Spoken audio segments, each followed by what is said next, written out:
good afternoon, good evening, good whenever it is you're tuning in. Welcome to Ticket Price, the only show that asks the question that matters. Are these movies worth the ticket price? In other words, are they worth your time and hard-earned money? I am your co-host, Jake, the voice of the show. And sitting across the way, co-host extraordinaire and the only man who is still alive despite committing all of the classic blunders, including getting involved in a land war in Asia and going against a Sicilian when death is on the line. Tevis at Master Control. Tevis, how are you, sir? I'm waiting! Apparently I'm the Princess Bride. No, I think you would be Wesley. I think you would be the Dread Pirate Roberts. But if you see yourself more as a buttercup, that's cool, man. I'm not judging. Don't judge. I'm not judging. I'm dressing up like Buttercup on the weekends. That's cool. Check him out at Captain Daiquiri's. I'm doing all right. How are you? I was better before I learned about My weekend excursions. Your hobbies. You know, we're close, but I don't feel like we need to be that close. You can tip me on the weekends. I don't want to give you my tip. No, a tip, not the tip. Why are you? I'm not Mel Gibson. Why are you emphasizing it? Why are you making this weird? I'm not going to give you my tip. That's much appreciated. Thank you. I don't know. There is nothing wrong with what I'm saying.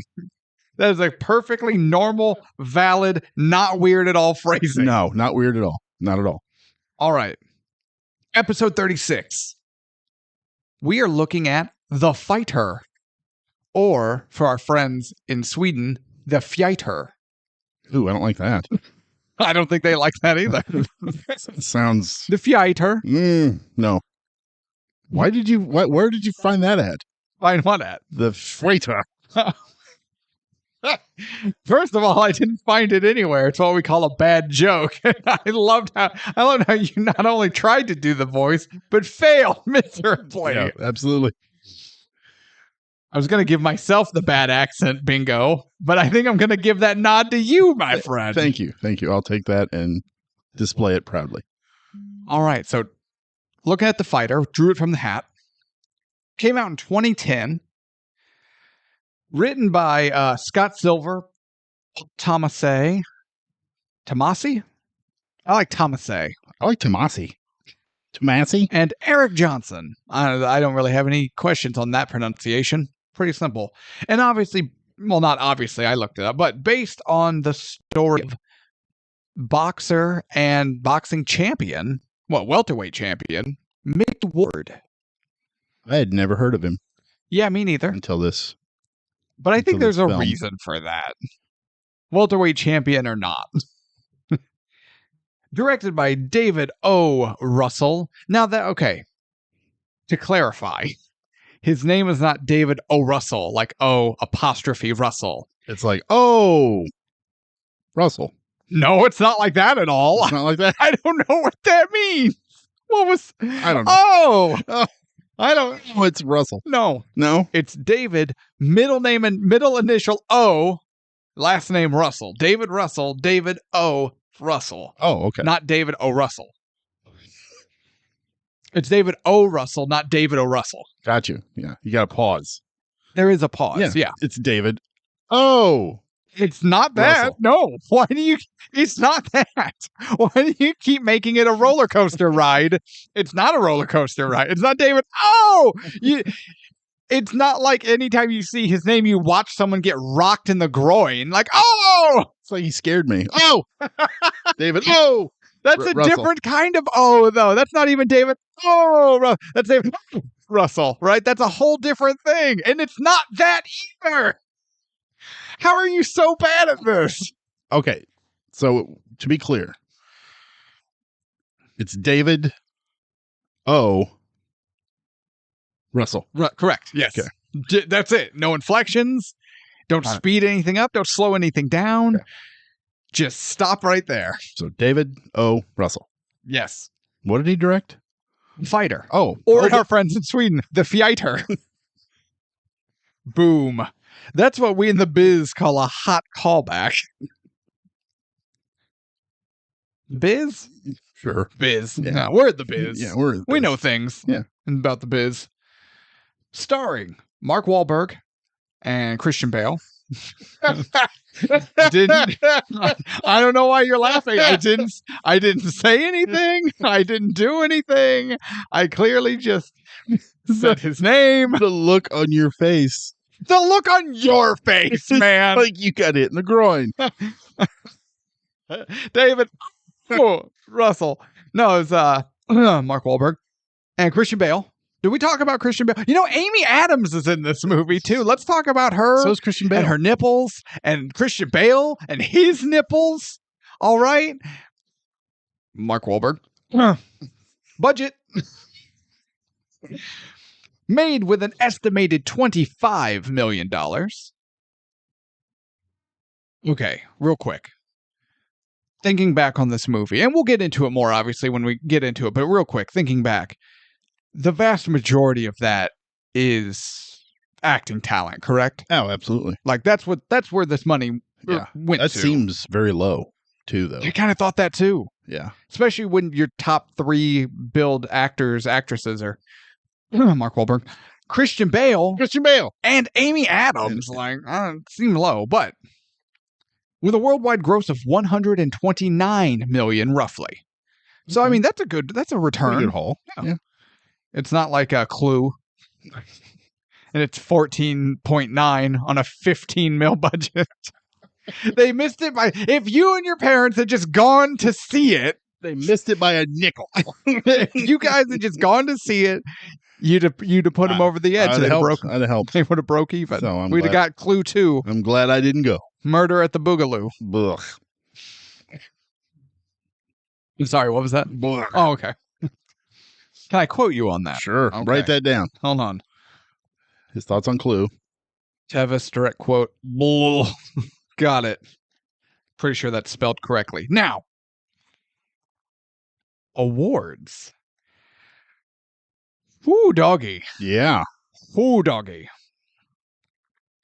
74 award wins with an additional 123 nominations. Oh. David Russell, including 2 Oscar wins. Best supporting actor and actress? Correct. Best supporting actor, Christian Bale. Best supporting actress, Melissa Leo, who plays Mama Ward, or I couldn't remember her name. whatever the hell her last name. It gets confusing. Cigarettes. And Mama Cigarettes. Mama Cigs. God.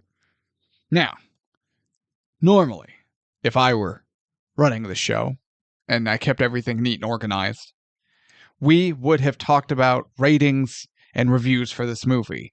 But as Tevis and Tevis's mom and the 3 other people that listen to the show, who I also think are related to Tevis, I have been informed that, oh no, we can't, do it that way. It gives too much away. So we need to save those for the end, even though my carefully structured and formatted show worked just fine and gave everyone what they wanted, a nice little wrapped up bow biography of the film before we start talking about this motherfucker. And then we got to start doing this bullshit and people start sticking their hand in my turkey. And next thing I know, I've got to rearrange everything. But I'm fine with it. Totally fine with it. I'm not fine with it. All right, Tevis. What is your history with this movie? With The Fighter? I don't remember when I watched it. Liar! Last. Let's try this again. I don't know why I've always wanted to yell that at you as you start talking about it. Why are you lying? You know exactly when you watched this. It was within the last 7 days. You absolute piece of trash. I don't know when. I know I didn't go see it at the theater or anything, but I enjoyed it. It wasn't one that I was like, oh my God, it's the greatest movie ever, best boxing movie ever. Now, where did you rent it from? I don't think I rented it. I don't know. I may have bought it. How did you get wait, did you just buy a movie you had never seen before? I've done that multiple times. Why? Because it's living on the edge. That's weird. Living crazy. I mean, all right. The first movie I ever did that with was Training Day. I feel like that's a safer bet than The Fighter. Yeah, but it's Christian Bale. I was like, okay. You bought it for Christian Bale. Pretty much. I get that. Pretty much. Yeah. And, I don't know. I had kind of a meh reaction to it. I don't know. I kind of quickly forgot about it. That's fair. And then we pulled it out of the hat. Out of the what? Out of the hat. Out of the hat. Out of the hat. We pulled out of the hat. Yeah. So there I it didn't is. know you were from Amity Island. I left the hat in the car. Well, I mean, that was this movie too. So You know what? You're not wrong. Fucking, very, very thick. fucking Mark Wahlberg. Oh. Everyone was doing a voice except him, though. That's true. He's just Mark Wahlberg. Yeah. Pretty much every movie. It's like, here's Mark Wahlberg as a boxer. Here's Mark Wahlberg as a cop. Here's Mark Wahlberg as a firefighter. They're all from Boston. Yeah, they're literally just him. So, oh, what are you playing? I'm playing myself. Yeah, Mark Wahlberg.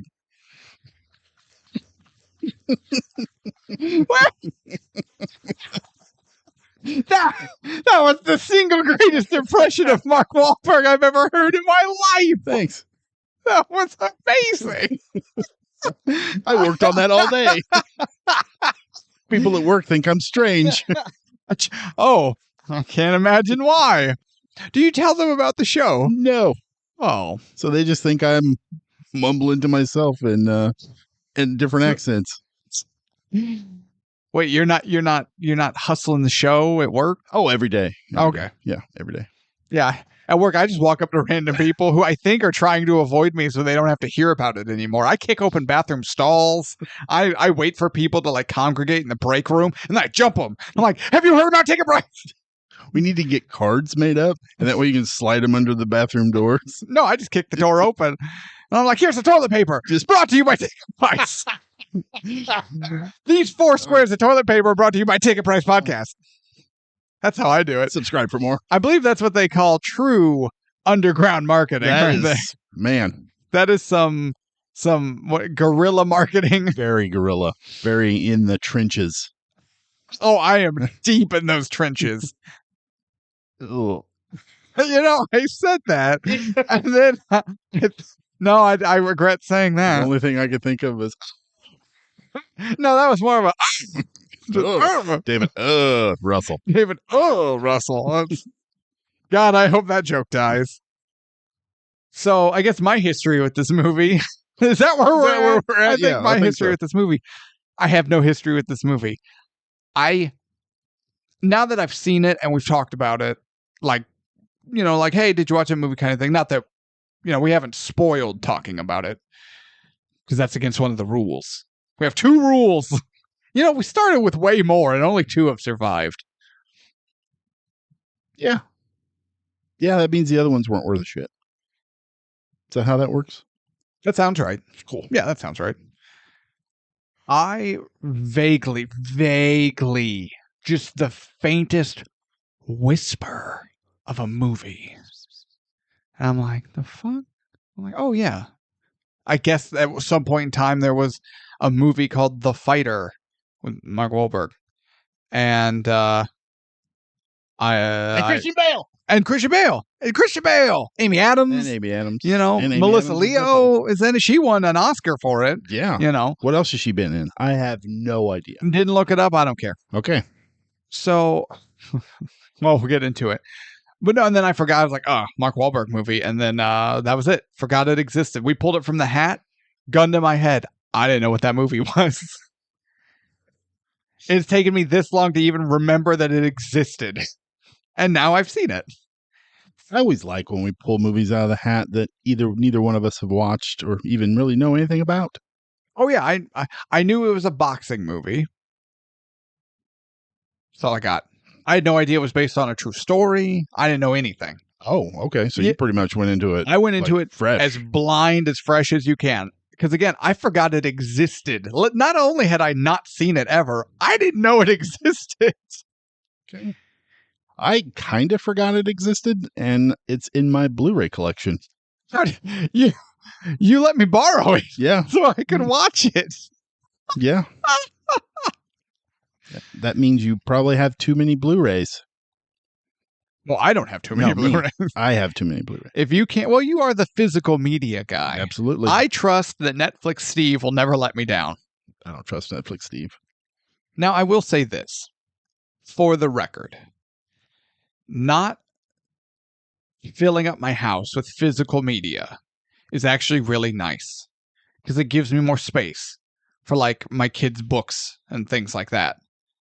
And for whatever reason, I find it way more gratifying to look at my shelf and just see like a bunch of books that we read all the time for the little ones Oh, yeah. than like a bunch of movies. I'm like, when the hell was the last time? Not only A, when the hell was the last time I watched that? B, goddamn, when the hell was the last time I dusted? Right? It's just this reminder that I bought this, I don't watch it, and that I really, really need to dust more. And I don't want to be reminded of either of those things. Yeah, I agree with that. When my air conditioner kicks on, it looks like a smoke bomb went off in my house. You know that moment we just go completely blank and you're like, the hell am I talking about? Physical media. So I, not having physical media, I'm pretty okay with. However, I want to be very clear and I want to be very on the record with this because I am 100% in support of this stance. Because, there have been multiple movie companies, game companies, whatever, coming out saying like we don't really produce physical media anymore. If you buy electronic copies, you have to be okay with the idea, or, you being we, the audience, the buyers, Sure. the players, or whatever. We have to be okay with the idea that we don't technically own it. I will be okay with that if your $25 movie or your $60, $70 game drops to $5, right? Or $2, right? Oh, yeah. If I'm spending $60 on a video game, or I'm paying, full retail online that you didn't make physical media for, that you didn't ship it anywhere, that you don't have to mark up because I bought it from a fucking Walmart or wherever, right? And there's no need for the prices for movies and games to be this high when you buy them electronically. That's complete nonsense and greed. If I have to be okay that I don't really own it, I don't technically own it, and that they could like shuffle shit around and all of a sudden this movie I bought or this game I bought is no longer available, then y'all motherfuckers need to be okay with the idea that piracy isn't theft. I want to be I want to be very, very clear about where I stand with this. If I purchase your product electronically, and you can say that I don't own it despite having a receipt, despite spending full price on it, then you need to be okay with we're going to steal you blind, motherfuckers. Treat us wrong, and we will never buy anything again. And I support that. Absolutely. 100%. Eat the rich. Now, moving on. Moving on, I think it's time to get into it, unless you would like to add anything to this hot political conversation. Welcome to Ticket Price. We discuss the hard-hitting political issues and current events. Do I have to talk about Mark Wahlberg? Mark Wahlberg. Christian Bale. Christian Bale. Amy Adams. Melissa Leo. Yeah. Amy Adams' nipples. Christian Bale's nipples. Christian Bale's nipples. I guess Mark Wahlberg's nipples. Yeah. Those Boston nips. So, getting into it, it's a documentary team from HBO.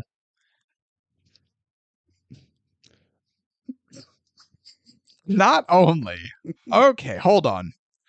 Not only am I actually talking about the movie, your phone goes off. Not only does your phone go off, the volume is as loud as it could conceivably be. Not anymore. I turned it down. Oh, you turned it down. God, this movie's making me... Ugh, I don't like it. He's getting the accent, Yeah. Everyone. Okay. I can go put this in the car. Please do. Leave that accent in there while you're at it. Not your nips, though. No, they go with me everywhere. This movie is nip heavy. Very nip heavy. So, as I was saying before I was rudely interrupted by whoever was on Tevis's phone, HBO documentary team talking to Dickie and Mickey. It's Mickey Ward and Dickie Eklund. Yes. Because Because they're half-brothers? half-brothers. Half-brothers. Yeah. Same mom. Same mom, different dad. Who they sometimes call Ma. Hey, Ma! Ma, we're from Boston, Ma! And sometimes they just call her Alice. And I'm like, ugh, why are you calling your mom by her first name? That's weird. So, my What just... my first note about this movie No. Is it Ma? is no, it's Alice. It's Christian Bale looks like shit. He worked really hard to look like shit. I mean, everything from his teeth to how skinny he is. He dropped, I think I heard 30 pounds that does for not this role. surprise me. So my first note, so it's the HBO crew, the documentary team talking to the brothers. My first note here is Dickie is a character. He's animated. He's just talk. And if you think that reminds you of someone who may or may not do a podcast about movies, you can eat my ass. Nom. Animated character who just keeps talking, eat my ass. Did you knock Sugar Ray down? And Mickey is just kind of there. He is just and if that reminds you of someone who may or may not do if that reminds you of someone who may or may not do a movie podcast. I knocked Joe Rogan down. In 79, Rogan and I got in the ring and I knocked him down. I'm first guy to ever do that. Jesus. And then when I see him out, I'm just like, Joe! Remember me? Remember I'm that guy? You remember I'm that guy? We had that thing. You remember? Yeah. HBO's doing a documentary on me about my comeback. Joe Rogan! So it becomes quite apparent. Mickey, played by Mark Wahlberg, is just kind of an aloof dude. Like, he's just there. He has the personality of an armchair. Not even a rocking chair. A rocking chair has too much personality to accurately be used as a metaphor for Mickey. Yeah, I would say it's the armchair that's in that crack house. Hey, they probably got it from Rocky's apartment. I thought that was Rocky's apartment. You come around here, you want to move in here with me? Come on in, it's a nice house. Real nice, come on in and move. It stinks. This whole place stinks. Right, but you get this dynamic of the brothers. You've got Dickie, he's older. He's definitely just kind of in control of that relationship. And not necessarily in a negative way. I mean, granted, it leads to many negative consequences. But it's not like he's trying to manipulate. He's not trying to treat his brother poorly. It just... Mickey, he ain't got no balls. That's right. Where your balls at, Mick? And he just kind of rolls over and just... Actually, you know what? No. Mickey is not an armchair. As we learn, as we see how he interacts with every single member of his family, he's a doormat. Yeah, that's better. But not one better that term. says, like, welcome or has the pictures on it or anything. He is just a brown, tan piece of square canvas that they just threw down in front of the door and they wipe their feet on all the time. And they just wipe their feet on Mick's face. Yeah, and his mother doesn't help a whole lot. Help! She's got the muddiest boots. She does. She stomps on that doormat. She is all about Dickie and herself. Yeah, and I think in that order. You know what? That might be true. You're not really supposed to play favorites. She's so. Oh, yeah. Wait. Honestly, okay. It's Dickie, herself, her cigarettes, her Martin Riggs haircut, the 15 sisters, And somewhere below that is Mickey. Oh, don't forget her husband, George. George is in there. Yeah. The gym that they all kind of work, co-own, whatever that is. You know, the police officer who helps train, he's in there. Oh, and Mickey O'Keefe. So there's Mickey Ward, but there's also Mickey O'Keefe. Yeah, Wilford Brimley. Now, Hemu Wilford Brimley. And I liked the guy who played Mickey I did too. O'Keefe. That was the actual Mickey O'Keefe. No way. Yeah. Mickey O'Keefe as himself? Absolutely. Yep. That's actually really awesome. I know. He's now my favorite character. Same. Yeah, he did amazing. He did amazing. Yeah. Damn, Mickey O'Keefe, you want to come on the show? We'll just talk. We'll talk about boxing. We'll talk about the Wilford Brimley comment. How dare you? We'll talk shit about this motherfucker. About this Mickey Ward mother. No, actually, I didn't catch that in the credits. That's really cool. Yeah. What was I saying? Her love for Dickie, herself, her cigarettes, and then everything else. And somewhere way, way down at the bottom is Mickey. She shows those cigarettes way more affection than she does even her husband. Like, she is the way licking on them and sucking on them. I'm like, it made me uncomfortable and grossed out at the same time. But in a confused kind of way. Like a 13-year-old boy who found his dad's stash, and it's like, I know I like this, but I'm not really sure why or how. It breaks my heart to say this, but I believe you are a very troubled and confused young man. I believe you were searching for the answers in all the wrong places.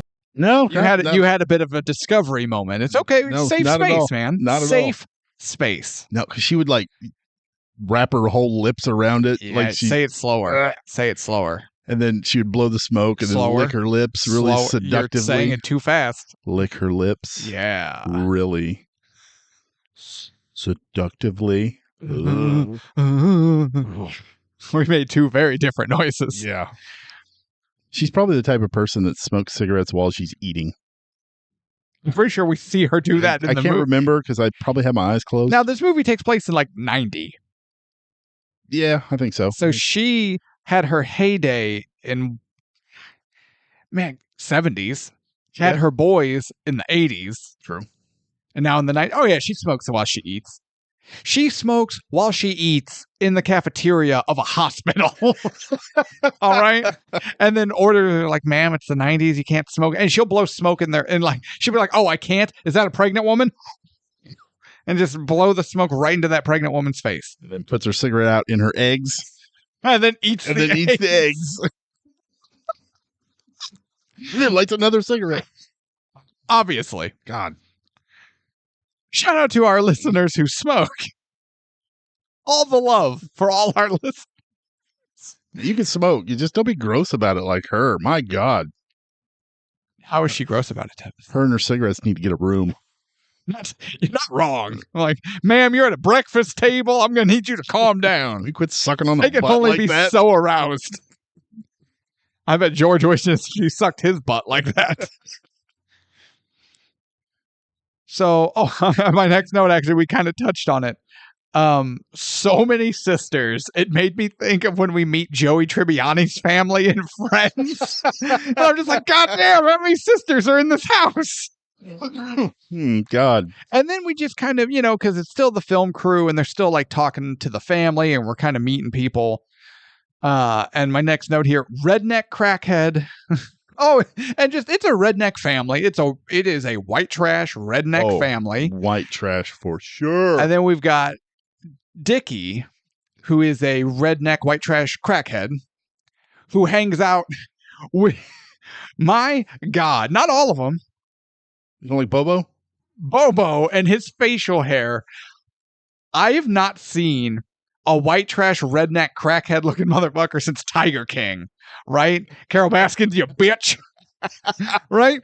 He looks like some kind of dirty Southern carny. And I'm like, ugh. He's missing teeth. Yeah. Oh, God. He had like 6 teeth in his whole head. None of them touched. Yeah. Not even a little bit. Yeah, and everybody's so sweaty. Yeah. They're in Lowell, Massachusetts. Why are they so, it's not like they're in Tombstone, Arizona. Why are they so sweaty all the time? All the time. They're so moist. I didn't like that use of the word moist. Me either. I'm not even bothered by moist, Yeah. but I didn't like that. Now, correct me if I'm wrong. My geography is weak. Massachusetts is still part of New England, right? Like it's part of that New England section of the country. Oh, yeah, it's it up not. New England's not really known for like its blazing summers and its hot climates, is it? I don't think so. And I don't know why everyone's so sweaty all the time. Unless they're not really sweaty, they just appear sweaty because all their clothes are just damp from constant wear. You know what I mean? Maybe it's just really hot in that crack house. I don't know. Well, there were a lot of open flames for the crack. Yeah, absolutely. Okay. So Mickey is the other brother, Mark Wahlberg. He looked up to his older brother.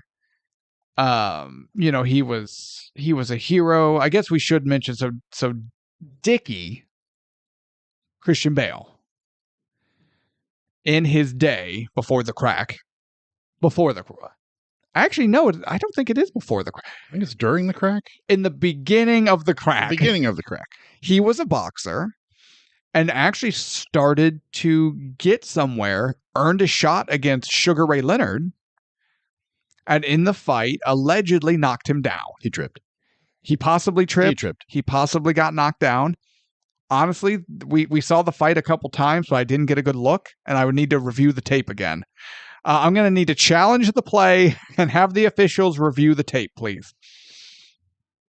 But I mean, even if maybe I'm wrong, maybe I don't understand things, but like, he earned a shot against Sugar Ray. That's a big deal.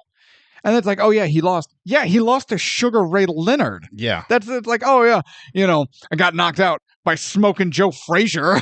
Like, you're not going to go down the card that far. Yeah, it's not like I got knocked. It's not like he lost to Sugar Ray Steve or some shit. He didn't get beat down by Spider Rico. Yeah, I mean, Sugar Ray Leonard was big deal. Oh yeah, so but you get what I'm saying. It's not like he lost to a nobody. It's right. like he went a considerable distance and had a good competitive fight against one of the all-time greats. Yeah, and that is basically his claim to fame. Yes, as we learn multiple knocked out Sugar Ray. I knocked out Sugar Ray. Oh my God, it was to a point where I'm like, I hate Sugar Ray Leonard. Not only do I hate Dickie and everyone who keeps talking, Pride of Lowell. Pride of Lowell. Lowell, Massachusetts. That's the only way he introduces himself. Pride of Lowell, knocked down Sugar Ray. What's your name? Dickie Pride of Lowell, knocked out Sugar Ray. Pride of Lowell. Eklund. That's his entire middle name. I knocked out Sugar Ray on the Pride of Lowell.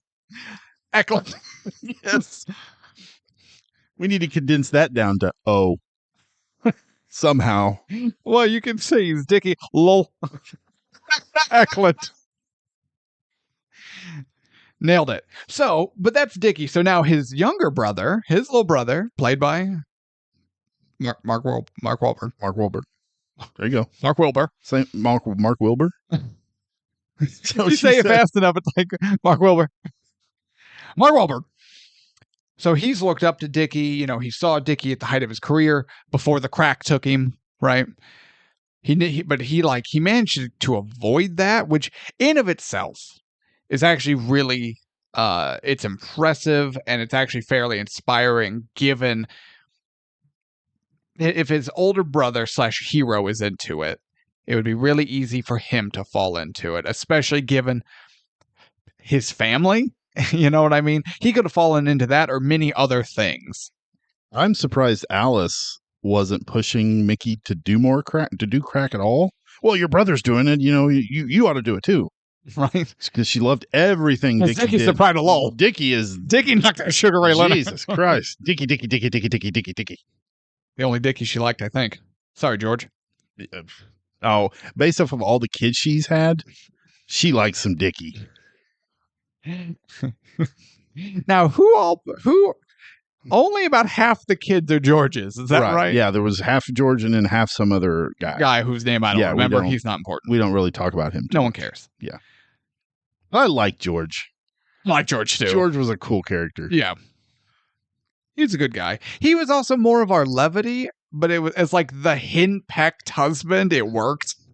Yeah, when they have that big fight on the porch and he's pulling up in his truck and he starts to get out, and he's like, oh, hell no.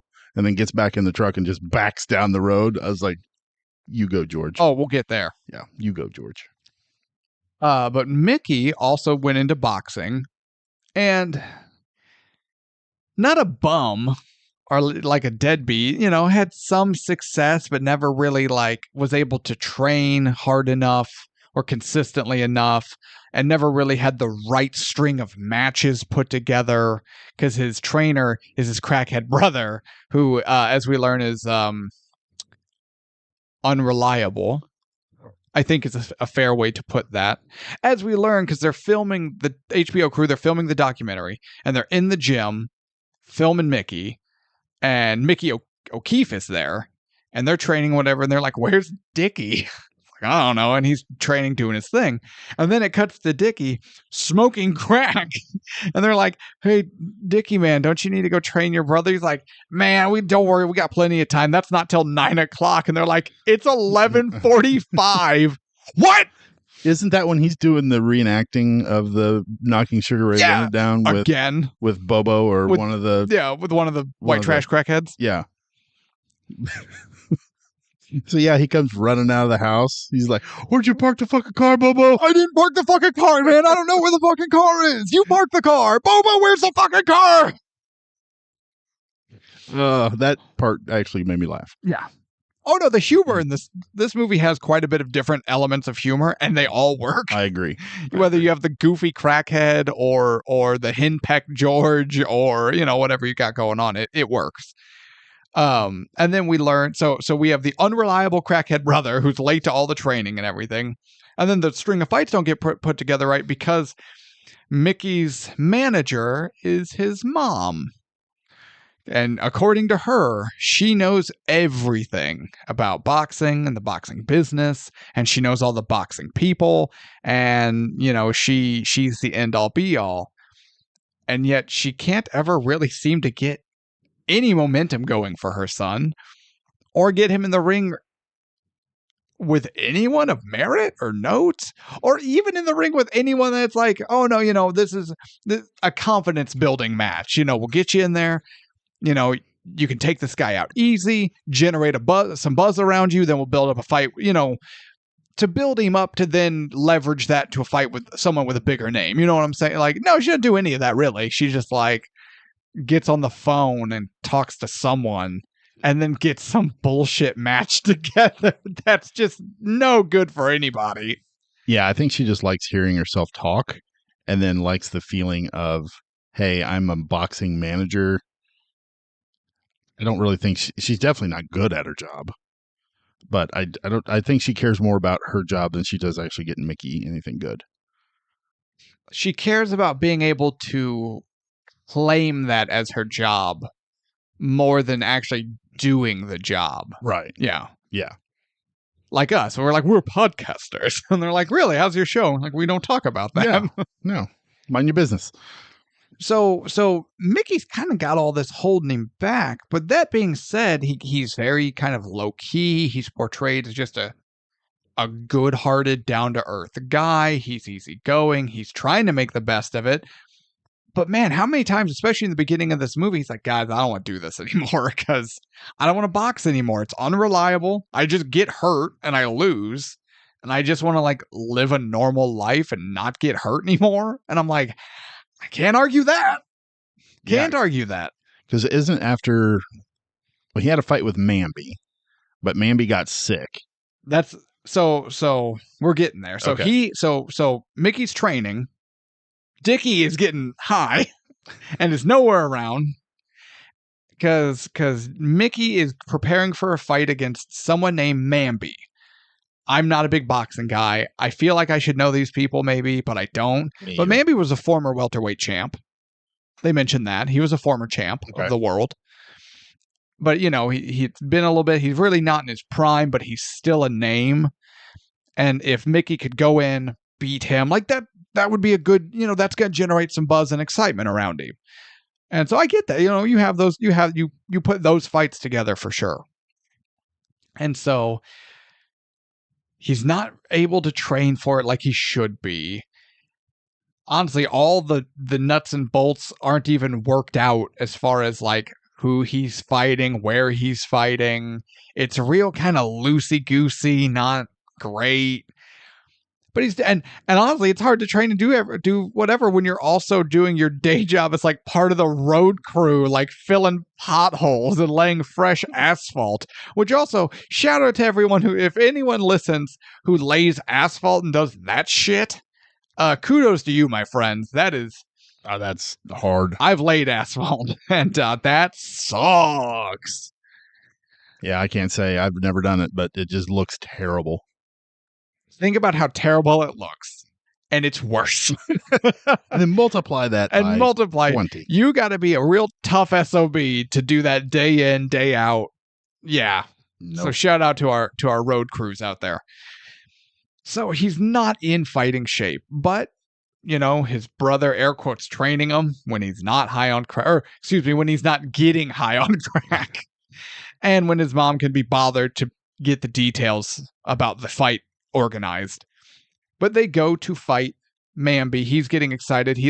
We meet Mickey's ex-wife because, he loves his daughter, but the ex-wife has her most of the time. The new husband, he actually seems like a pretty nice guy. And I feel like if the ex-wife wasn't who she was, because she's a real piece of work. She's a real I feel like there's a word I would normally say here, and I can't think of what it is. I have to scratch my chin on that one. Because she's like, this isn't your weekend. How dare you come over to the house? No, you can't talk to her. And he's like, come on, she's my daughter too. And the husband's like, just let him talk to her. Like, what is he's like, I don't want to get in the middle of this, but like, he sides with Mickey because he knows his current wife is being a little ridiculous, unnecessary, overbearing. Yeah. A bitch. Oh, I found that word. I found it. Dang. Scratched my chin hard enough and I found it. I was wondering where that was. I don't know why that made me laugh.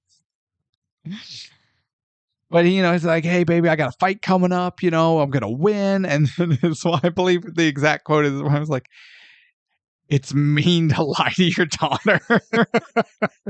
No one has faith in Mickey. Nobody at all. No one.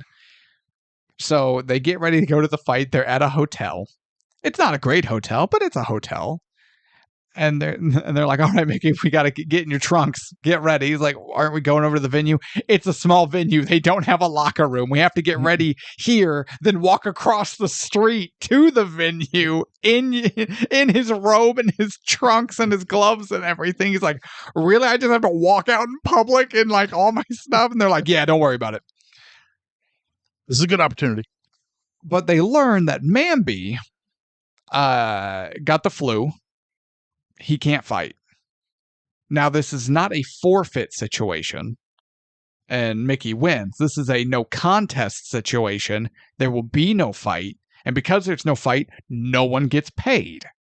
And because no one's getting paid, they're like, well, shit, we came all this way for nothing, right? Then they find out there was another boxer available, very short notice, only other guy they could find. I don't remember his name. I don't either. Only thing I know is he got off the couch. He just got off the couch. So they're selling Mickey and Dickie and the mom on the idea of this other guy. He's able to do the fight, crazy last minute, but he's the only one available. But, Mickey is 160, welterweight, I believe. Yes. This guy's 180. Yes. And they're like, don't worry about it. He just got out of jail. He's been sitting on the couch. They kept saying he just got off the couch, meaning he's not in shape. He's not in fighting shape. Yeah, he's bigger, but he's not like muscular, but he's gotten lazy and fat. And, despite being bigger, Mickey being in shape can win it. And if he doesn't fight, no one's getting paid. But Mickey doesn't want to do this fight. He's like, no, this guy is huge. I'm going to get killed. And they're like, no, it's fine. You're fine. he just got off the couch. He's not in fighting shape. You'll get in there, make him go the distance. He's going to, tire out. You knock him out. Easy. One of my issues with Dickie is in this moment. He's supposed to have the best interest for his brother, and the same way with his mother. Both of them are supposed to have Mickey's best interest in mind. And they just basically regurgitate what the promoter told them about this fighter. They don't know this fighter. They've never seen this fighter. And they just constantly, he just got off the couch. Just got off the couch. It's going to be an easy win. Just got off the couch. Well, I think Dickie knows who he is because Mickey's like, wait, wasn't he in jail? He's like, yeah, but I think he got out recently. Like Dickie's familiar. He's familiar with him, but he hasn't seen him. Yeah. Oh, yeah. No one lately. knows what he looks like. They don't know what he looks like. Or what kind of shape he's in. They're just going off this idea that he just got out of jail and he just got off the couch. And I remember in this moment turning to my wife and going, he just got off the couch, but he just got out of jail.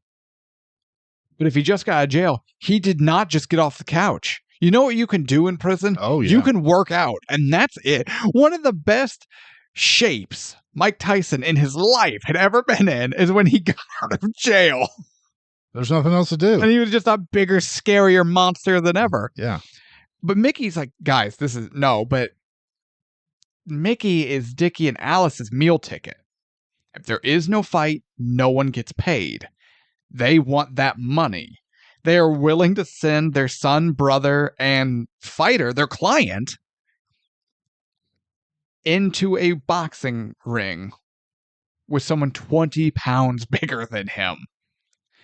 Bigger, taller, longer reach. Like, this is not apples to apples. Nope.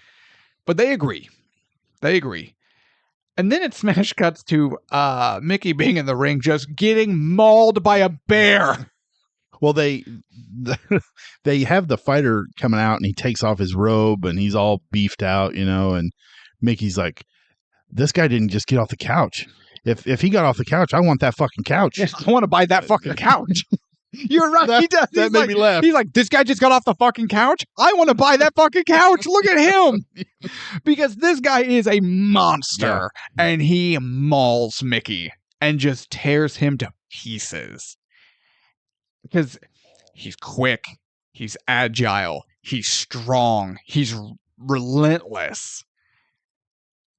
And Mickey is just overwhelmed in every conceivable way. Now, I do want to pause here and talk about the filming, because when we get into the boxing matches, the film changes because they actually used television cameras from the 90s to get that authentic TV boxing, HBO boxing look from the time. I actually really liked that. This movie got some crap for it. Actually, some people liked it, some didn't. I really liked it. There were different fights, kind of had different styles, and I didn't like all of the styles that they did, but I did like it was even like the HBO television's perspective. Yeah. The angles and everything. It was really cool. I liked that a lot. Yeah. I did like that a lot. But there was a few where they would go in and do the montages of him getting punched, as that fake swing and take the hit to the jaw, real slow motion. The Rocky shit. fight. Yeah, basically. And some of that just didn't work for me. Yeah. Like, I could tell you guys were pulling the punches. But overall, most of them worked for me. But outside of those few examples, I think about the punches thrown when they're doing like the wide shots, like the full ring shots, like we're watching the fight. That is some brutal looking stuff. Those punches look fast and full impact. They look great. I don't remember the guy's name, but during the fight, Mickey's getting destroyed, but he comes out of nowhere and does the head body and knocks the guy out. That's a few fights from now. Yeah. But when they do that and then they do it in slow motion again, the guy taking the shot just kind of stands there, and then you could tell he's super fake falling to the ground, and that one really didn't work for me at all. But no, majority of the fights worked. I thought they were really good. Yeah. But that one just stuck out in my head, how he just kind of stands there and he's like, okay, I'm supposed to take it to the head and then take it to the body and then go to the ground. And it's like he's still thinking, what am I supposed to do? What am I supposed to do? And but yeah. So like a modern wrestler. Yeah, it's like AEW almost. I didn't say anything. I just said modern wrestling. Yeah. So Mickey does not win this particular fight, and he's in pretty bad shape. Oh, yeah. I mean, his cheek is busted. His eyebrow is busted. Gross. Yeah. Oh, yeah. He gets stitches in his face because he was mauled by a bear. Yeah. And again, in a fight that he should have never been in. So he gets home. He's, especially now after this beating, he is done. He does not want to box anymore. He's going to retire. He doesn't even want to talk to people. Because he's ashamed. Yeah, like he was supposed to go on that date. So before the bar, before the fight, he and his family are at the bar. And there's the bartender, Charlene, played by Amy Adams. And Mark Wahlberg, Mickey, likes how she's pouring them drinks. And they work out a date. And then after the fight, he's supposed to call her. They'll get together, and he super doesn't. Because he's ashamed. But apparently Lowell is a small town. And she just shows up at his door. And she's like, and when he answers, he's like, how do you know where I live? She's like, I asked my brother. He knew. And I'm like, what? Small towns. She's got some balls. Oh, yeah. Yeah, she's definitely She fights got some about balls. as good as Mickey does, too. Pretty much. As we find out later. Yeah. Now he's dating Charlene. They really like each other. He tells her, I don't want to box anymore. I don't want to do this. She's like, then tell your family. Like, stand up for yourself. And he's like, yeah, okay, I totally will. Yeah, totally gonna do that. So then when it comes up when they're like, has anyone seen Mickey, the family? They're like, has anyone seen Mickey? It's been like 3 weeks. They're like, nah, heard he's dating some girl from the bar. Name is Charlene, that fucking girl. We gotta get her, kick her ass. College gal. Fuck Charlene. Some kind of skank. Fuck. You think you're better than everybody because you went to fucking college? You fucking skank. Oh, God. That whole gaggle of fucking hens drives me nuts. Especially the one with no teeth. She's the one. You'll have to be way more specific. I know, but she talks the most.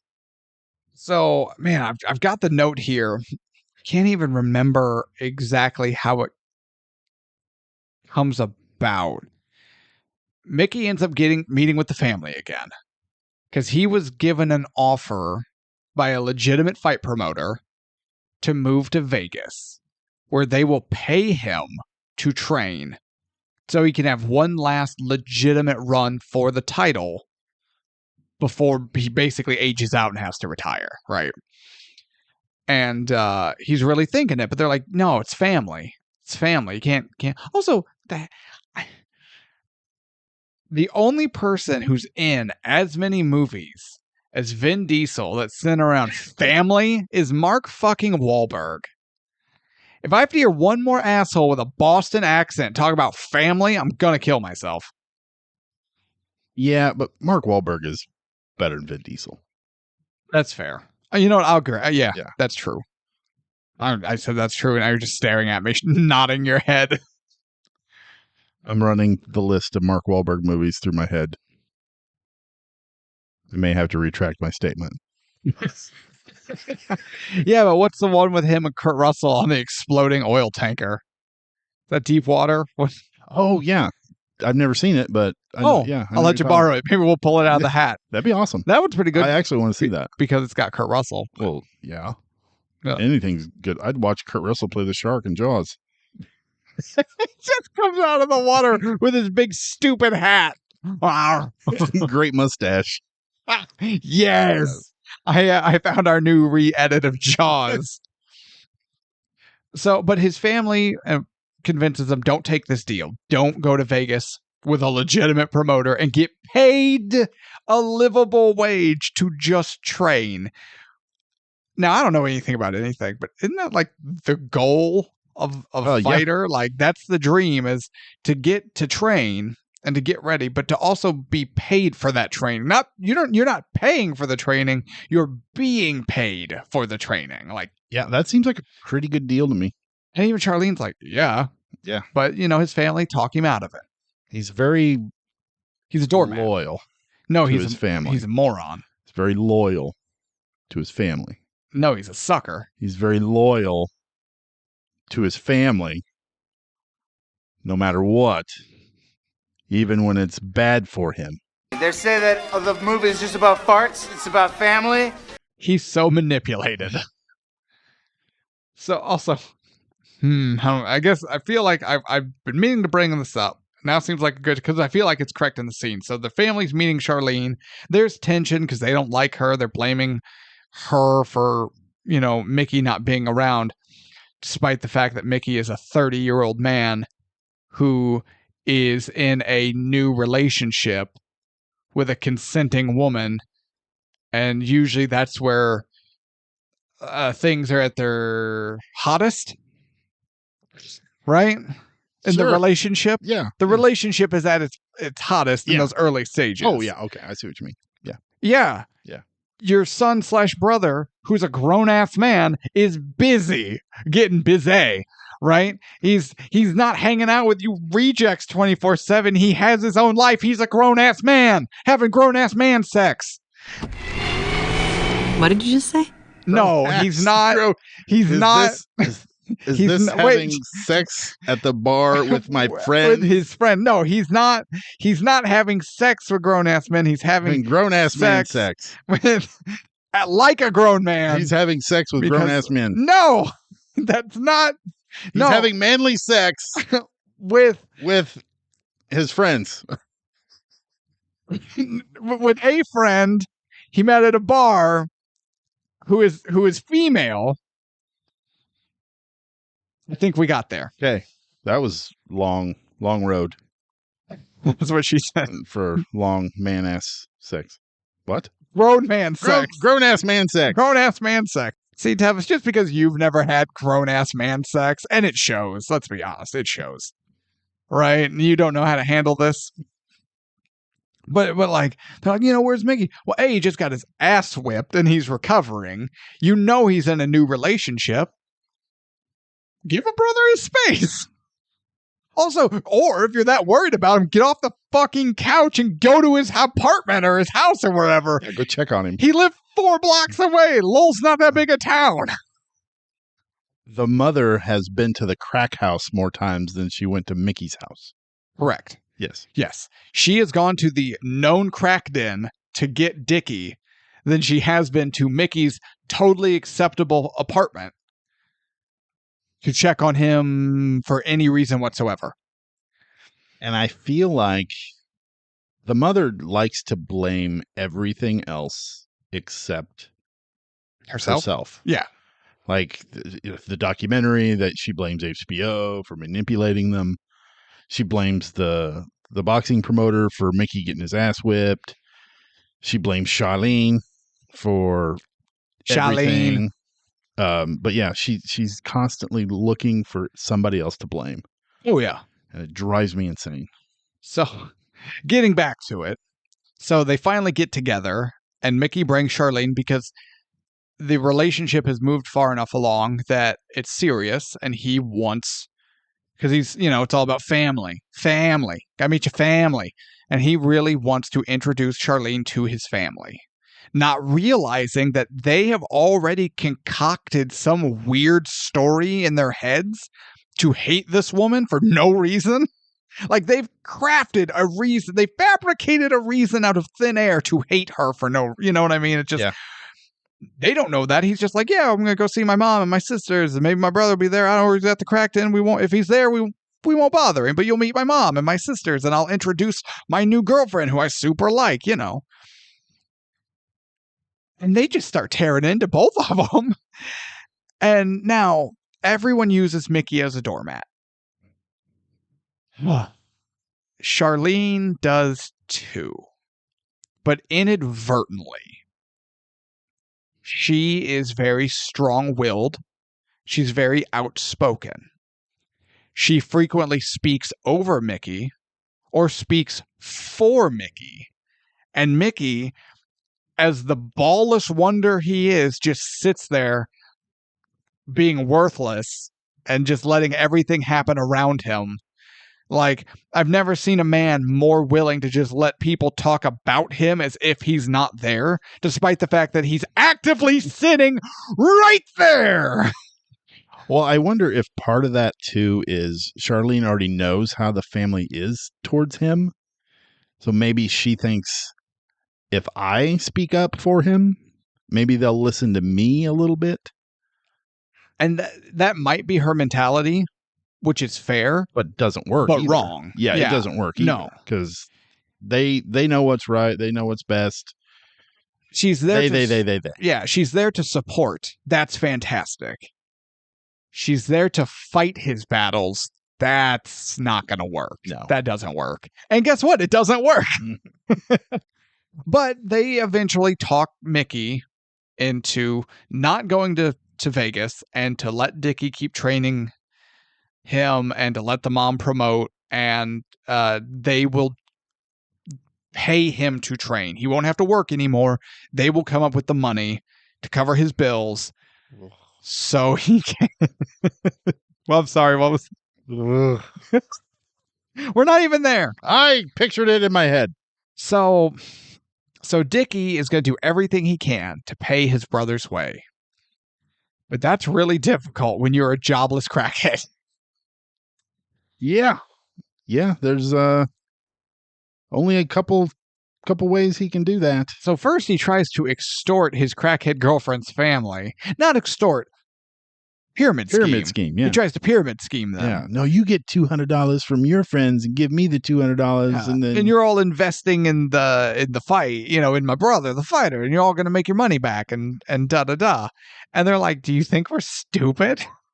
So that didn't work. No. So then they get the bright idea. They will prostitute out his crackhead girlfriend instead. But it gets a step better. Better? Yeah. They're not just going to prostitute her out. She's going to get paid for prostitution, as we see as she's blowing some dude in the car. Dickie then pulls up in his car with a flashlight and pretends to be a cop to then rob the guy. So they're not just prostituting, they're prostituting and they're robbing. You couldn't do one or the other. They had to do both. Gotta go full bore. So police show up. With a guy in the back seat who's like, that's the guy, they just did that to me. I'm like, wait a minute. Yeah, they're less worried about the prostitution. Yeah. And more worried about, although to be fair, he turned evidence to cover his tracks. It's fine. Yeah, that's true. And so my favorite part, though, is they're like, "Stop!" And Dickie takes off running, and they're like, "Dickie, quit running!" Like the cops know who he is. They know who you are. You're the pride of law. Knocked out Sugar Ray, and they're just like, "Dickie!" And so he starts running. The cops start chasing him, but they forgot the cardinal rule. There's never been anyone on the history of the planet to beat a crackhead in a foot race. Everyone knows this. You're not going to catch a crackhead, right? Dave Chappelle has so many classic skits about this. Just crackheads run across the trees. Like, what's like Hidden Tiger, Crouching Dragon or something? What is it? Crouching Tiger, Hidden Dragon. Okay. Yeah. Was that what it is? Yeah. Okay, cool. Why did you bring that up? That's the way the crackheads run across the trees. Oh, they just defy gravity and have wire teams. They're just in the air booking it. Like the Matrix. If you could stick to one comparison or one metaphor, could you stop throwing darts for 5 seconds so you could develop a coherent thought or comparison? That would be fantastic. I can't. And if you could also know the name of the thing you're trying to compare, that would. Crouching Matrix, Hidden Tiger. God, I don't know what else more you want me to say. Crouching Matrix, Hidden Crackhead. Got it. But they eventually catch Mickey. They eventually catch Dickie. Not his brother Mickey. Outside the club where his Mickey other brother is. Ricky. Shut up! Shut up! Shut up! And where we at? So Dickie's like, he's like, I still got it, and he starts fighting, like legitimately fighting the cops. Not a good idea. there's a commotion. Like Mickey's father's getting beat up by the cop. And there's a crowd of people going, "Why are you beating him up? He's a private line. That guy knocked out Sugar Ray Leonard. Why are you beating him up, man?" It's like, what the? Get your Hoosier asses away from here. Mickey attempts to intervene and calm things down, but he does it in a real ham-fisted way and is trying to just get in between the cops and his brother. While, granted, what he's saying makes sense, but when you're physically entering, like you're getting into the middle of the fight, that doesn't work. Nope. So then the cops are like, "You want to get involved?" And they crack him in the forehead with the flashlight, and then they break his hand. Also, I'm pretty sure this is police brutality. Tad bit on Mickey. Yeah. Yeah, Mickey didn't do anything. Yeah. And they went, Dickie, no. they actively went, "Oh yeah, he's a fighter too. Break his hand." Why? He didn't even resist. He wasn't doing anything. So Yeah, we'll have to ask Mickey O'Keefe. yeah. So they get arrested, and we learn at the hearing that makes the 27th arrest for Dickie. He's pretty popular in the police groups. Everyone knows when he goes to prison. Everyone knows him. Yeah. But Mickey's let out. Like they're just like, "Yeah, you didn't do anything. You have no priors. Like, just go home." So he goes home, and he's like, "Fuck you, Dickie. Fuck you, Mom. Fuck everybody. I'm out." But he agrees essentially to get trained by just Mickey O'Keefe, and Charlene's there for support. And then they strike a deal with a local businessman who will I guess promote, like what? Yeah, promote, sponsor, yeah, whatever the terminology is. But he's going to front the money and make deals and everything. Mickey will train Mickey. Too many Mickeys, and shocker. Mickey is a boxing. Goddamn Massachusetts. Everyone's named Mickey. Mickey or Dickie. Some kind of Mickey O. Turn your fucking vibrated. So he starts training and is taking it seriously. The distractions are gone. And by distractions, I mean his family. And he's really getting into it now. And he starts winning. Yeah, this is when they do the montage of his... Just a few small fight, quick montage. With the Back in the Saddle Again. Yeah. Aerosmith song. I'm not an Aerosmith guy. I don't mind Aerosmith, but just, why'd you have to pick that song? Because it says you're coming back. You're back in the saddle again. No. Yeah, he's back in the saddle. He's getting terrible. Stella got her groove back. And she's knocking motherfuckers out. Yeah, no, come up with a better song. Don't be so blatant. He's back in the saddle. I don't know how more I can explain this to you. He's back in the saddle. Yeah. He starts winning. The documentary airs, and that's for the first time we actually learn, oh no, this is not a documentary about Mickey or Dickie's comeback or anything. This is a documentary about crack addiction. And Dickie had just spun this tale in his head about why he's getting filmed. And no, they're there about crack addiction. Oh, yeah. He didn't just spin it in his head. I mean, he even spilled it to everybody who would listen. Everybody in prison. In town. He's just talking it up. And lo and behold, nope. It's not about a comeback. No, it's not. Not in the least. And so now he's in prison. So he goes through withdrawals. Then he sees the documentary. He realizes, and then he gets visited by Mickey. They have a big kind of blow up. Because Mickey's done. His brother's a screw up. Doesn't want to, deal with it anymore. Tells him fuck off. So Dickie has a come to Jesus moment. And actually starts to exercise and stay clean and get his head straight. And he's starting to pull it together. And despite all odds, Mickey earns a title shot. But to earn the title shot, he beats a guy using Dickie's strategy that Dickie told him in prison during their visit. Yes. And so Dickie comes out of prison. The family is trying to weasel their way back in to Mickey's business. And Mickey has to admit to everyone that he wants his family to be involved, even though no one else does, and that he did win that fight using the advice of his brother, not the plan they had come up with to win the fight. Yeah, Mickey admitting that he used his brother's advice causes him to lose Charlene and Mickey O'Keefe. Right. But Alice... So Mickey's got this big fight coming up for the title. He should be super pumped. Everybody should be happy for him. She makes such a big deal about Dickie getting released from prison. She brings the cake to the gym. The balloons. All the families there. And just causes a distraction, a huge distraction. Yeah. For Mickey. And again, Mickey sees, he's like, this bitch loves Dickie more than me. And he even tells her that. He's like, yeah, you're my mom too. Why can't you be my mom? Yeah, I'm your son too, I think he says. Yeah. Why can't you be proud of me? Why can't this be my moment? And he finally kind of stands up to her. Finally. He's only 30 years old. Yeah. And I don't think from this moment on, Sugar Ray is mentioned one time. I don't think at all. Thank fucking God. You're wrong, but you can keep thinking. I am? Yeah. Yeah. So this is the big blow up. Dickie wants to make it right for his brother and gets the team back together. He talks to Charlene. He talks to Mickey O'Keefe. He gets everyone back together.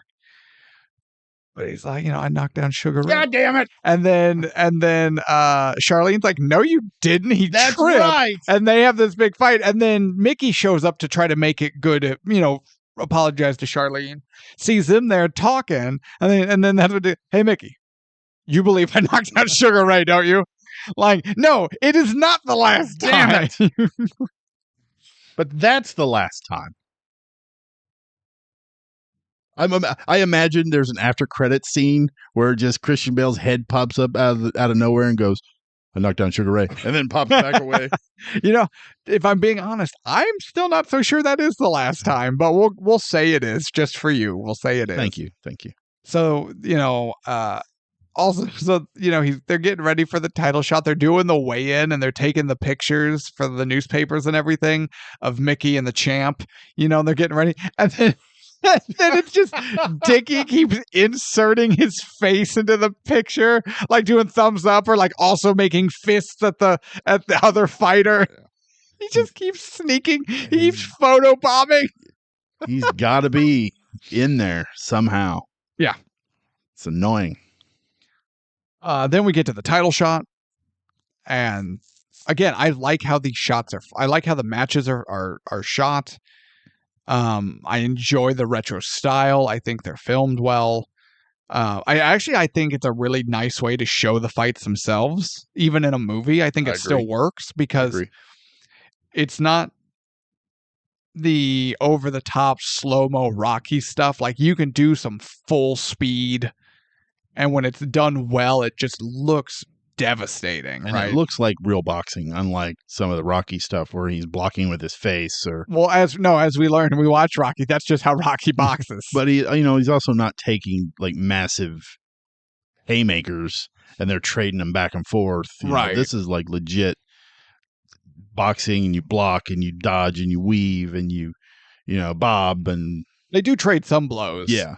But it looks legit. But in the end, despite it all, Mickey wins and becomes the welterweight champion of the world. Happy ending. Wins by TKO. Yep, that's right. The way they shot that fighter going down, falling into the corner, I actually went on YouTube and watched that fight. Oh, really? The actual legit fight. The way it's shot from the moment Mickey starts kind of making a comeback and getting some good blows in, and he falls down into the corner, it's almost shot for shot. Like everything is almost spot on to the actual fight. Oh, that's awesome. Yeah, I appreciate it that. was really cool. That's cool. Then we get because again, it's based on a real story. So then it's like, he wins, and then it kind of fades to black, and we get the text on the screen, Mickey and Charlene got married. He retired from boxing in 05 or 03 or whenever it was, and had like 3 title defenses or something. He even fought one guy for Mickey's first 6-digit payout. And that actually really got me thinking. And I'm like, I don't think he was champion super long. And I don't think he made I'm going to retire money Oh, probably from not. boxing. Yeah, no. Pretty sure that dude still had to get a day job. Unless he and Charlene just lived in his $200 a month apartment. Which maybe they did. I don't know. Probably not. I'm going to say probably not. He wasn't making Floyd Mayweather money. No. But he did say in the note, the in credit part, where he's living in a nice home with his wife, Charlene, and their daughter. Yeah. And the daughter. So. Yeah, his daughter from the first marriage. Yeah, from the winch. Yeah. So, I mean, it's a legitimate happy ending. Yeah. Good for him. And then we get to see a little bit of interview that they did with the actual brothers during the making of this movie. And yeah, you have Dickie, who is a fast-talking, wiry little crackhead, and his brother Mickey, who is a legitimate stump. They are portrayed excellent in the movie. He is a literal block of wood that just sits there. Yes. Well, he can't get a word in edgewise when Dickie's around. I don't think he would anyway. I don't think Mickey Ward is super bright. I don't think Dickie Eklund is super bright either. I think he just talks a lot. Well, you don't have to come at me like this. You don't have to attack me, and you can eat my ass. How about that? All right. That was The Fighter. Are we ready for final thoughts? Go ahead. Was there anything we missed that you feel like we really need to touch on? I mean, that's it. That's it in a nutshell, I feel like. Yeah. No, I think we hit all the points. All right. So to kick us off in the final thoughts, are you ready for the ratings? Let's do it. IMDb 7.8. Wow. Okay. That's higher than I thought IMDb would give it. Rotten Tomatoes 91%. Ain't no damn way.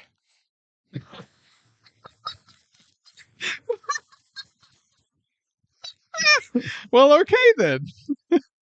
And that's why everyone keeps telling me to move these to the end, because Tevis can't control himself. He has control issues because he's never had grown-ass man sex. I'll take that as a plus. You would. Now, reviews. Ebert.com. Now, sometimes I still get confused. The Ebert scale is to a maximum of 4, correct? Okay. So Ebert.com, 2.5 stars, 2.5 out of 4. Because we aren't deeply invested in Mickey, we don't care as much as we should. Okay. I want to pause there for a second. I feel like that's accurate. You do? Yeah. Okay. I don't give a shit about Mickey Ward. Is it because it's played by Mark Wahlberg?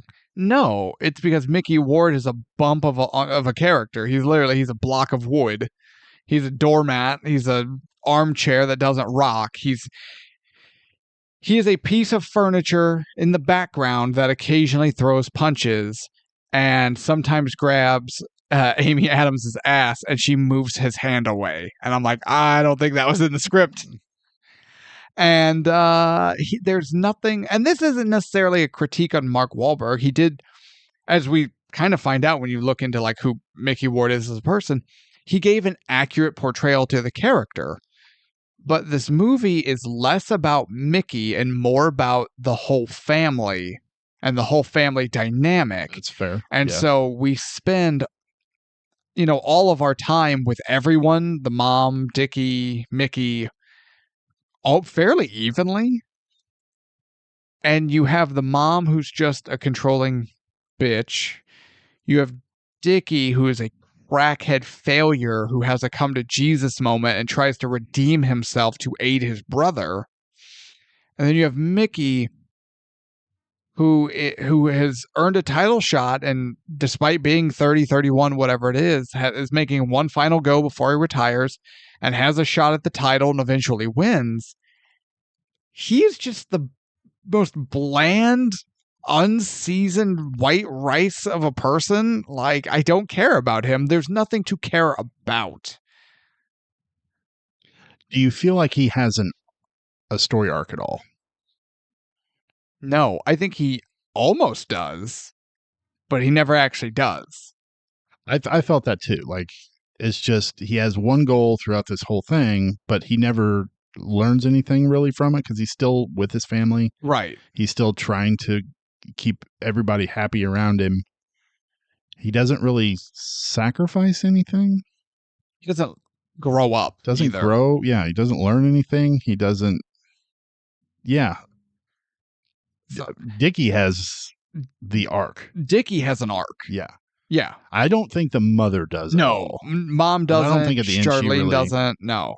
No. So, honestly, Dickie is our main character. Which I find, I agree with you, and I find it odd that he won for Best Supporting Actor. Right? Because they were basically co-main character. They were. Yes. But I mean, to be fair, if your options were go for Oscar for Best Actor and not win, or win for Supporting Actor, I'll take the win. I don't care. You know what I mean? Like, I'm trying to look and see who was nominated for God actor damn in the supporting role. I knew you weren't ready. No, I have it right here. John Hawkes for Winter's Bone. I don't know what either of those. I don't know what any of those words mean. Jeremy Renner in The Town. I know Jeremy Renner. I don't know The Town. Town is fantastic. Jeremy Renner was awesome. Mark Ruffalo, The Kids Are All Right. I know what both of those are. I've never seen The Kids Are All Right. I don't believe Mark Ruffalo has ever given an Oscar-worthy performance, and I stand by that. Jeffrey Rush in The King's Speech.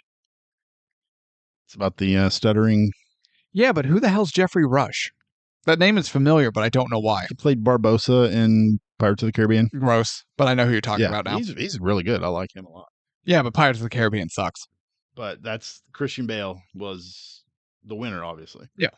But the actors in a leading role that year, Colin Firth, King's Speech. And he won that, right? He did win that. Because that was a big deal when that came out. Not that we're talking about the King's Speech, but I remember that being a big deal. Javier Bardem for Beautiful. Okay. Jeff Bridges for True Grit. Jesse Eisenberg, Social Network, and James Franco in 127 Hours. Gross. So James Franco's the worst. I'm out. He is. I'm out. So yeah. I think pick the supporting one and get the win. Yeah. Better shot. But again, to Ebert.com's point, it was cool that he won, and it's a feel-good moment, and you learn that he has a happy ending, and that's nice. That's nice. But he wins, it's supposed to be this Rocky-esque ultimate underdog. It's based on a true story. He actually wins. He actually does it and achieves his dream and becomes world champion. But you're just like, oh, that's nice. It's not like this popcorn throwing, leaping up in the air, chanting his name kind of. You're just like, oh, that's nice. Because I don't care about this character. Because we're not given a reason to care about this character. Even the scenes he's in, he's just in the background. He's the leading man. He's the coat rack. He's the main character. Main ottoman. So we have an ottoman for the armchair. That's right. Played by both. All right. Are you ready for The Guardian? Do it. Now, The Guardian gives a star rating, but they are out of 5. Okay. 3 stars. The Fighter looks at first as if it's going to be a far more interesting movie than the straightforward and even rather undemanding drama we finally get. I feel like this is a tale. You brought it up with Jaws. We have a tale of 2 movies. And in Jaws, it was like the first half and the second half. And in The Fighter, it's the Mickey story and the Dickie story. And honest to God, you probably could have done a movie over either of them separately and gotten a better overall movie experience as far as generating a main character we feel for than by this mash of the whole family story. I would agree with that. This is almost more of a family drama with some boxing sprinkled in than it is a boxing movie. But it does definitely feel like you have Mickey's side, you have Dickie's side. And yeah, I don't know how I feel about that. But even if you wanted to look at, like, if you wanted to make it more of a boxing movie, make it more of a boxing movie. If you wanted to be more of the family drama or just a drama movie, a dramatic movie about the family drama, then do that. But have a main character. I don't care which one you pick, just pick one. It's like my wife trying to choose dinner when we're eating out. And she's like, oh, we could go here and we could go here. No, maybe we can go here. And I'm like, hun, I do not care. Just pick one of them so we can go. It's almost like they did pick one, being Dickie, but they still kind of wanted to focus on Mickey a little bit more than they should have. But Dickie was the main character. He had, like we said, he had the story. I think he was the unintentional main character. I think the plan was more interesting. I think that's why. That's probably true. Yeah. But again, he has the arc. Yeah. Also, I can't remember which one of these reviews it is, but one of them also went on about how the fights are really kind of lackluster and routine and boring, and they're not as hard-hitting or impactful as, like, Rocky or Raging Bull or, I forget the other one they mentioned. But honestly, I have to disagree with that. I feel like that's unfair. Because I thought these fights, they looked good, they were shot well, both in the fun, kind of artistic style of the retro with the 90s cameras and all that, but also the way they're choreographed, the way they're acted out, they're performed well. The hits look big, and you can feel them. Like when someone, when was it Mickey, like someone throws an uppercut and you're just like, oh, I felt that, and I'm just sitting here, I feel like the blows are impactful. You feel them. And so I don't know if I agree with some people are like, yeah, it's a boxing movie, but the boxing isn't great. Like, no, I feel like the boxing in this is better than Rocky 1. Boxing in Rocky 1 sucks. I enjoyed it. The most impactful shot in Rocky was Spider Rico's headbutt. The kissing in the locker room. No kissing. There's a sign. But this movie's kind of hampered by having to kind of stick with the true to life story in the ring. Where Rocky doesn't have to do that. They can make up their own shit, choreograph whatever they want. But this movie kind of has to stick with kind of a play-by-play that's already been established. So it's... Yeah, but like it's still done well and it looks good and it's got plenty of big hits and... I agree. Yeah. So I did want to bring that up. You mentioned it as part of like the quotes I give, but I did want to bring that up because I disagree with that. I'm not just completely like crapping on this movie. I disagree with that. So, final thoughts. Forgot this movie existed. Then I was told this movie existed, and I said, oh, what? And then I watched it. And I enjoyed it. But we don't care. People don't care if I enjoyed it. That's not the question. The question is this movie worth the ticket price? And I have been mulling this over for days. But if I'm being honest to the show and to listeners and to what the show's about, The Fighter, Mark Wahlberg, Christian Bale, Oscar wins, bunch of nominations for different stuff. This movie is not worth the ticket price. I enjoyed it. This movie is fine. It doesn't do anything spectacular. There's nothing stand out about it where I'm like, oh my God, you have to watch this. You've got to see this. It's not a bad movie if you're into, I guess, dramatic, true stories or, whatever. You've run out of everything else. I guess you can watch this, but would I pay to rent it? No. Would I pay to own it? No. Would I pay to see it in theater? No. If somebody said, hey, Jake, do you want to watch The Fighter? No.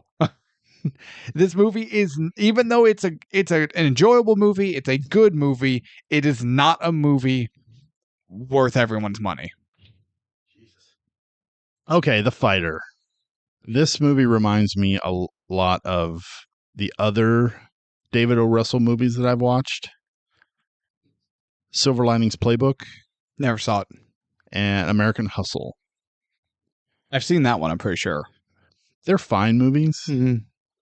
I enjoyed watching them, but I quickly forgot about them and have no desire to watch them again. I did enjoy this movie. There were times some of the characters really got on my nerves. Alice. Dickie. Sisters. The sisters. Shailene. No, not really. A little bit. A little bit. There was a few times. Man. I would say almost watch it for Christian Bale, but he's got way better performances, I thought, in other films than this one, and way more enjoyable films. Just no. It's not worth it. Just skip it. Not worth the ticket price. Don't waste your money. Don't even waste your time, because you're going to watch it and you're going to be like, oh, that was fine. It was fine. And then you're never going to think about it again. So yeah, nope, not worth the ticket price. Go find something better. There we have it. There we have it, ladies and gentlemen. Despite it being an okay movie, it's enjoyable, but save your money. Spend it on something else. Go buy a book for your kids. Go, take your significant other out for that dinner you've been planning. Don't watch The Fighter. Where's our hat? You have it over there. Damn it. Why is it always on my side? Because I want you to pull from the hat. Wait, is it my turn or is it your turn? No, it's your turn. I pulled The Fighter out, I think. I don't remember. I don't either. All right. I'm pretty sure. I'll take the blame for this. Looking in the hat.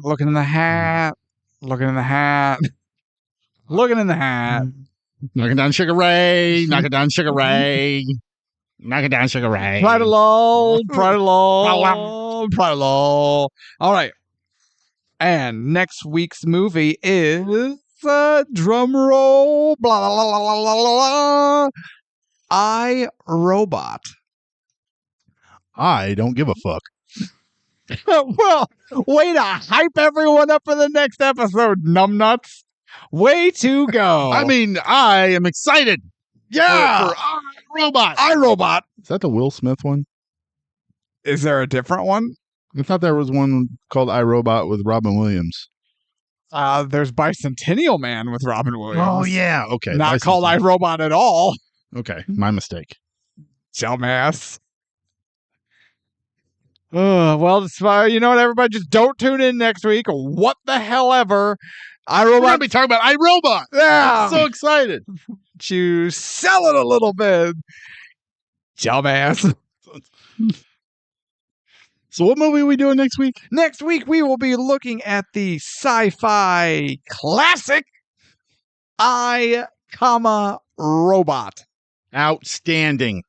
Fantastic. This is going to be just full of comedic entertainment and high quality filmmaking. Sure. God damn it. All right, everyone. I am Jake. That's Tevis. We're Ticket Price. This has been The Fighter. Tune in next week as we look at iRobot. And as always, take it easy out there. Make time for yourselves. Self-care is important. And have a good one. Knock down Sugar Ray. Final.